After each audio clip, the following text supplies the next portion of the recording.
say heavy is the head that wears a crown. Hey, they say heavy is the head that wears a crown. Always used to think that that was just a damn excuse. Something that the weak say cause it. All right, I'm back. I feel like I'm louder in here because I'm in a more confined car. I'm in a different car. I threw on this little wig, thought I'd give y'all a look. I am Kay Lane. I just realized a couple days ago, really, I realized, but I decided to start introducing myself because why don't I introduce myself? I'm Kay Lane. I will be presenting. My mouth said, no, you don't. I will be presenting y'all with this review of the quad, if I can find my notes. I'm gonna need to hurry up because my battery is low on my phone, so try to run through this quickly. I'll start where I start. We find out the band director didn't die. I was a little nervous because it looked like he was about to, but because the way he fell, he flipped, landed on his head. It wasn't a look. It was not cute. But yeah, he didn't die, and apparently all he broke was like his leg, and I'm like, he landed on his head, rolled, his nose was bleeding, and it just looked like he was finna die, and all he broke was his leg, but okay. So as he's going to the hospital, he sees his father ominously standing over him, and he's having, flashbacks about how his daddy wasn't, good to him, and this, that, and the other, and we already knew his daddy wasn't good to him, so blah, blah, blah. We scooch over to class. We're having class. BoJohn. I found out that Hefty Size football player's name is Junior, and white roommate are all in there texting. BoJohn and Hefty are like, I see you looking at Shorty's butt. BoJohn takes back, stop playing, dude, be serious. I was looking at her boobs. Being real boyish. I couldn't be bothered. Sid, what's her name? White roommate. I think is it Madeline? Madison? I don't, you have to tell me your name for me to retain it, but trying to catch it on these shows, I be having trouble. But, white roommate is texting Sydney over yonder, and we'll get to Sydney in a minute, but they are in class, and Professor Whitley Gilbert, Jasmine Guy's character, I didn't catch her name either, we gonna call her Professor Whitley Gilbert. She is giving this lecture about gender and da-da-da-da-da, and it's very, sickening and very Jasmine Guy. It is so freaking hot in this doggone car, I'm about to die. You see me do the Italian hand.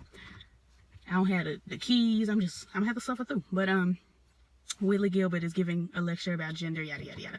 So she sees that white roommate, Hefty and BoJohn and the East Side boys are in there texting, and she's like, okay, so you've got this assignment due coming up, these next few days. Somebody raised their hand, and they're like, the assignment isn't due for a while. And she's like, well, since BoJohn and his East Sides want to be in here texting, we're moving it up. And so the girls grown and all of that, and it's a 10-page paper. 10-page paper, you can write a 10-page paper in a day. Or is that just me? I mean, I am, a linguistics type of girl. I do lots of zhuzhing when it comes to the papers and stuff, but girl, you can write a 10-page paper. I mean, maybe not a day, maybe 2 days. You can write 5 pages in a day, for sure, because I've been there.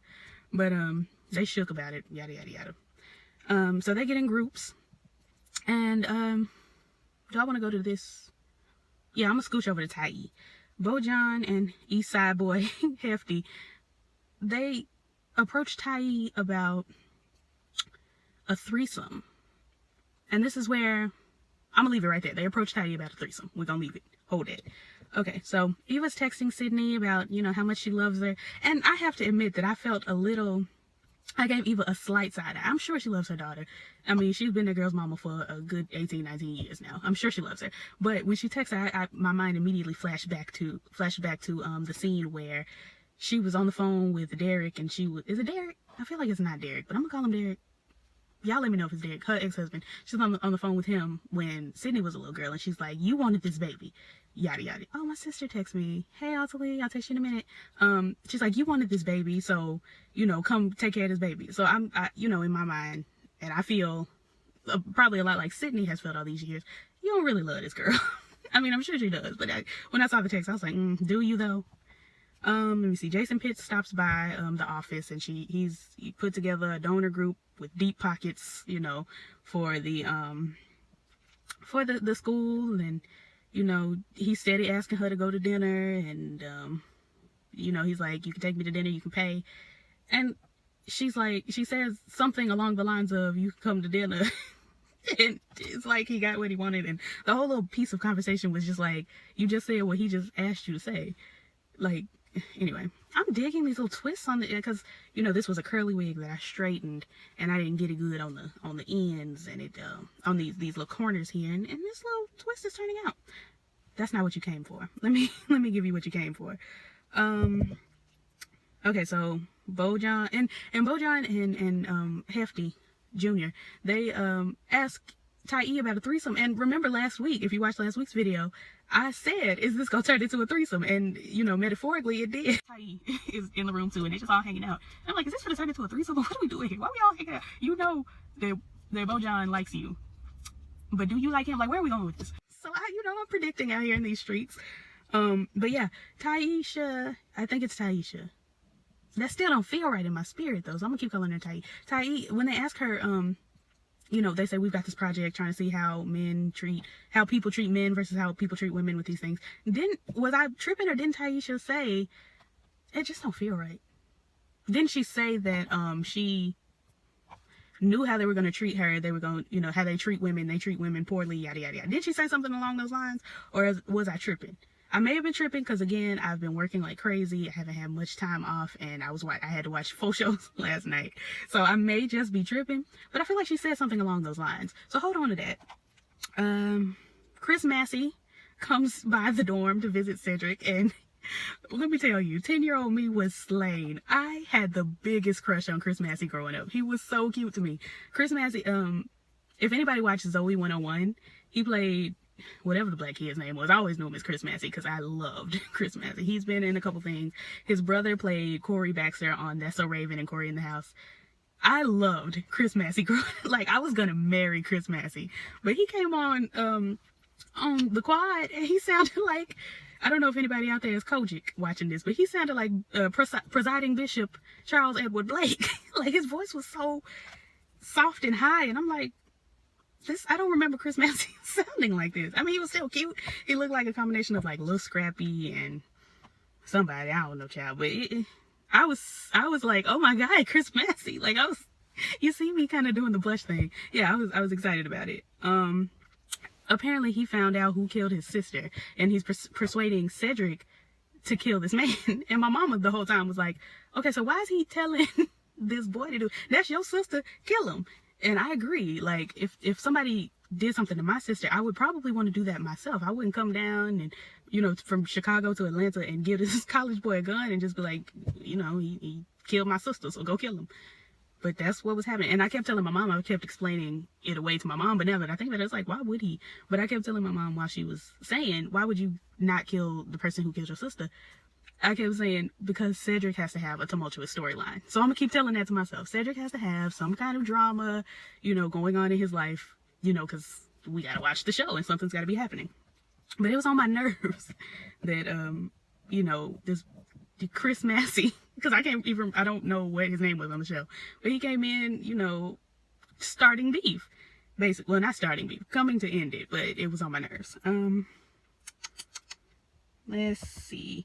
Band director's sister drops by, and she's still very upset about band director leaving 30 years ago, leaving her and her mama to get beat by their daddy. And it's, you know, it's like, the way she put it was very much like, I would rather you have been the one getting beat than me. And I don't like that. I'm not that type of person. I'm like, you know, we may be getting beat now, but we gonna get out. And I guess band director wasn't like, he had those thoughts. But I'm a we person. I don't feel like a you instead of me type of person, and that's the vibe I was getting from the sister. Was like, she was like, should have been you, not me, but you left, and then it was me, and it was mom, and you really, because she said something along the lines of, you left, and then he was hitting me and mom, and there was no one there to like take the punches or something like that. I'm like, so you wanted your brother to be getting whooped too? I didn't like it. I don't like that he left her, but I didn't like that she would have rathered him stay there and being abused. No, none of y'all should have been being abused. Your mama should have had some strength and left, but I understand it's hard. But look like after a while you would have left, because y'all don't seem to be that distant in age. So I don't know. I'm gonna have to get some more tea on that. But Tai comes through the lunchroom. She's off script. They had planned this little script out, and she was so her acting, Tai's acting, not the actresses, but the Tai's acting was just so bad. She was like, "What time y'all coming through?" Like, it was so loud and extra, where everybody was like, girl, what? And Junior said something perverse, and she kind of ran off the script, and she was making jokes about his sexual game, you know, demasculating this man, basically. But he was cool about it. He seemed to be cool. But she was talking about how he don't last long and this, that, and the other. And I was like, a shame. But they were whispering so loud about her going off script at the table. And I'm like, don't nobody hear BoJohn and Junior saying she's off script, but roll with it. It's improvising. Y'all don't hear that? Y'all don't see that? Okay. So BoJohn is coming for the #1 spot in my ludicrous voice. He's trying to swing in on that quarterback position, which he's been trying to swing in the whole time. So I don't know why the girls would be shook about that. But, boy roommate was looking for the remote. He's already complained to Cedric about, you know, put the remote back when you get it. He's acting real daddy-ish, real on my nerves. But he's looking for the remote. He reaches up under Cedric's pillow, finds the gun. Shock, drama. Like, anyway, I just don't like it because it's like playing up to what this boy's daddy said about Cedric, and I don't like how the writers are kind of playing into that instead of just having this boy be on the straight and narrow. But we, you know, whatever. Okay, I'm gonna try to speed this along because I'm hot.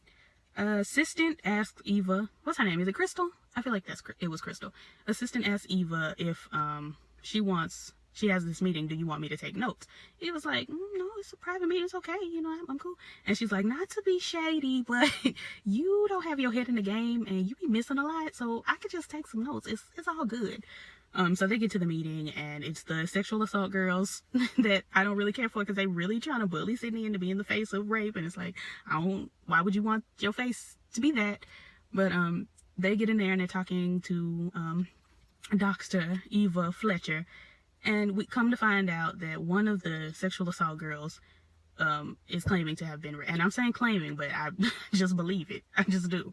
She's claiming to have been raped by QB.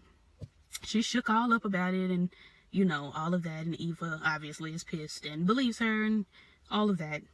She gets home. She's talking. Sydney's got her music on, whatever. She stands in front of Sydney. I think she might have tapped her too. Sydney jumps, shook. Eva immediately apologizes, but Sydney is like pissed about it. She's going through, you know, the range of emotions that you know, the girls will go through with these kind of situations. But while Eva is standing over her, she's having flashbacks about QB, like, not standing. Was he standing? I don't know what the position was, but he was hovering over her, and she sees her mom standing over her, and then flashbacks about QB hovering over her, and she gets all, you know, pissed about it. She's like, sit down, and Eva doesn't sit down fast enough, and she's like, are you gonna sit down? And it was like, woo, all right. But she's lashing, she's going through, and she was already kind of a B, so she's, you know, going through her range of, you know, this and that. Let me see. I literally wrote in my notes, Sid is having flashbacks and an attitude. And that's the best way to describe it. So anyway, when Tai and BoJohn and the Eastside Boys and Hefty were in the cafeteria, the girls were like starting to drum up some rumors and drama about the hashtag freaky friends. And, you know, it's turned into a big thing. So they get online and they're like, oh, look at the, you know, all the people talking about the freaking my mouth would freaking do what I asked it to do. Look at all the girls online talking about the freaky friends and yada yada yada. Do you need a fourth? High five, yada yada. And then she scrolls down and they're talking about calling her a slut, a whole, you know, freak hoes, like Candy over on Real Housewives. Like they calling her a freak hoe basically, and she shook. And I'm like, didn't you say that men are always treated better in these type of situations? Like, did I imagine that, y'all? Or did she actually say, when they asked her, when they presented the case of we're trying to figure out, you know, trying to see how men are treated and how women are treated, you know, versus yada yada yada, didn't she say, am I tripping? I might be tripping. I do be tripping sometimes. But she didn't know apparently there was gonna be some shade to her. Band director doesn't want this experimental drug. He turns it down. The doctor presents his case and it's like, you could get the drug, you could get the placebo, you could do this, you could do that. He's like, you know what, I'm gonna just stick with what I'm doing. So let's see, Coach got a lawyer for QB, didn't care for it. Jason Pitts comes to dinner and they flirting down, yada yada yada. Cedric is waiting in the dark to commit this crime, to shoot this man that killed his girlfriend. And come to find out, the shooting that they had in the first episode, the girlfriend was privy to, and so this man followed her from Chicago to Atlanta and murdered her, but he's still in Atlanta. And I don't know. But, yeah, so Cedric is laying in wait with his hoodie on and the gun and getting ready and texting Chris Massey, where are you, and yada, yada, yada. So the police appear, and it's looking a little grim for our boy, but he makes it out, and, you know, he makes it out. He's walking home, he's got his hoodie up, and he's walking down the street in the dark, and I'm like, have we learned nothing from Trayvon Martin? You better take that hoodie down, boy. Like, I was shook about it. I was like, he really out here with this hoodie. And the car drives by, and then it stops, and I'm like, oh, Lord Jesus, it's Zimmerman. But it was Chris Massey, and come to find out, Chris actually had taken care of it because boy roommate got real buck with Chris and was like, so you gonna have my boy out here doing, you know, drama and shooting and killing the girls? This is a college boy. Let this boy live. And Chris took it to heart and let the boy live. So, good news. But Cedric was like, I was ready. I was about to do it. And I'm like, boy, if you don't take your butt to class and fill out this essay and turn it in and graduate, what is wrong with you? What, your mother did not sing happy birthday to you and snatch you down onto the ground for this. Demetria McKinney did not implement her singing voice every show she's been on for you to do this. She didn't. I'm just kidding, y'all. That's my cousin. I love her down. She doesn't know me, though. So, Demetria McKinney, if you're watching this, we are related on our Louisiana family member side. You can just DM me, and we'll get down to the basics. I don't really know exactly who is who, but I know that my people in Louisiana are related to your people in Louisiana, so just hit me up. Anyway, because I've been talking a long time. Let me get on with this. So, sister brings band director some seafood. The nurse comes in. She's like, you're not supposed to have seafood. And he's like, shut up. Yes, I can.